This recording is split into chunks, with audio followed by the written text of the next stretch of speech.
warahmatullahi wabarakatuh.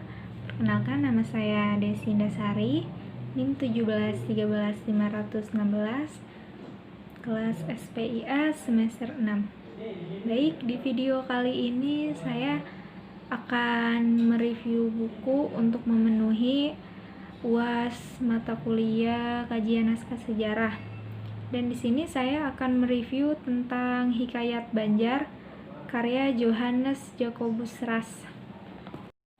Buku yang berjudul Hikayat Banjar yang ditulis oleh Johannes Jacobus Ras, yang dimana buku ini asalnya berbahasa Inggris, berjudul Hikayat Banjar yang diterbitkan oleh Koninklijke Instituut van Talen en Volkenkunde.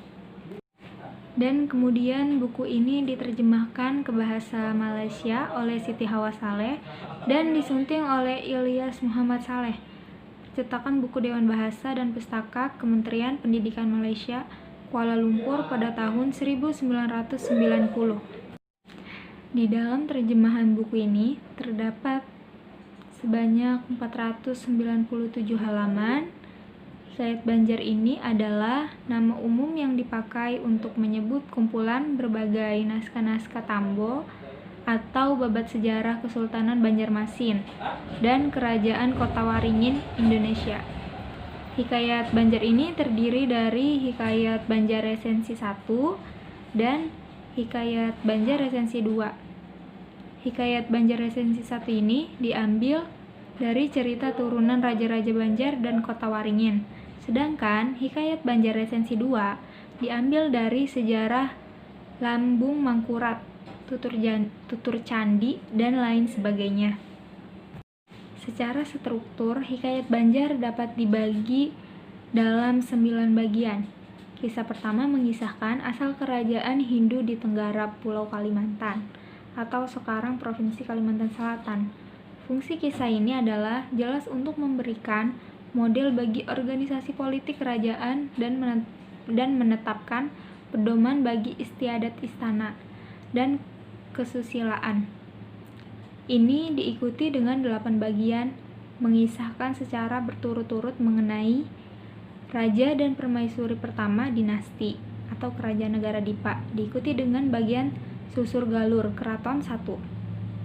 Dan yang kedua itu Raja Pertama Negara Daha, diikuti bagian Susur Galur Keraton 2. Lalu Raja Pertama Banjarmasin diikuti bagian Susur Galur Keraton 3. Raja Pertama Matapura diikuti bagian Susur Galur Keraton 4. Adapun hubungan Hikayat Banjar dengan cerita-cerita Melayu dan Jawa yang lainnya, seperti mitos Melayu tentang asal-usul putri yang muncul dari buih. Pada bab sebelumnya sudah dipaparkan mengenai perbedaan dari dua versi Hikayat Banjar yang ditemukan, yaitu Resensi 1 dan Resensi 2. Pada bab ini, Jiji Ras menyandingkan naskah Hikayat Banjar dengan teks-teks yang lain, khususnya teks-teks Melayu dan Jawa.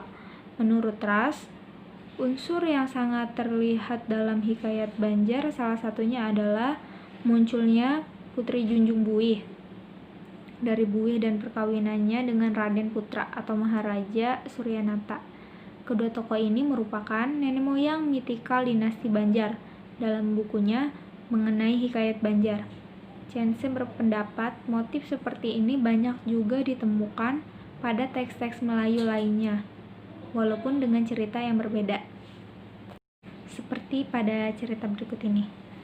Dalam cerita mengenai Salasilah Kutai ini terdapat cerita yang menceritakan asal mula dari masyarakat Kutai, yaitu mengenai Aji Betara Agung Dewa Sakti yang datang dari langit yang merupakan utusan 7 dewa dan Putri Junjung Buih yang keluar dari buih seekor ular di Sungai Mahakam. Yang selanjutnya, kedua tokoh ini bertemu dan menikah.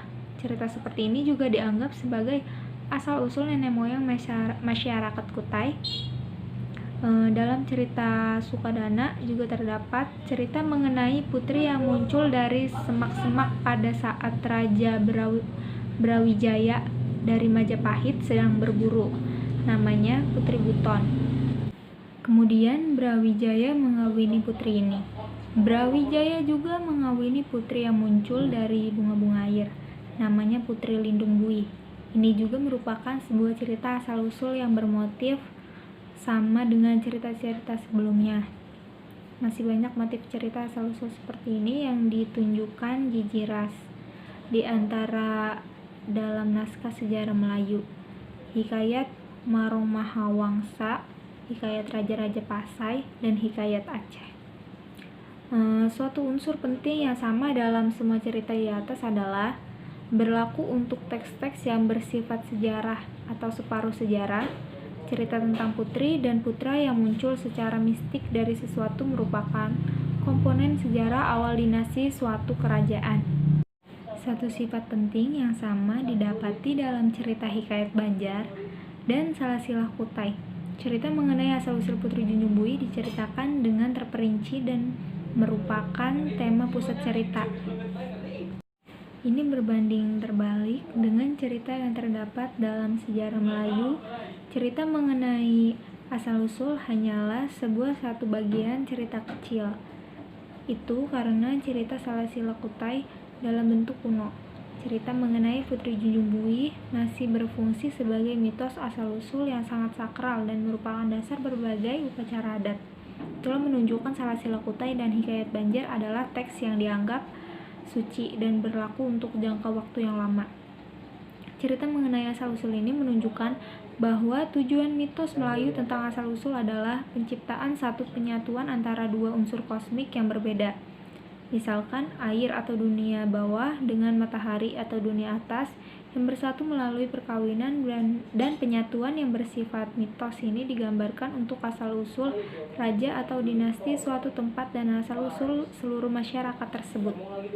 Baik, cukup sekian video mengenai review tentang Hikayat Banjar untuk memenuhi UAS mata kuliah kajian naskah sejarah.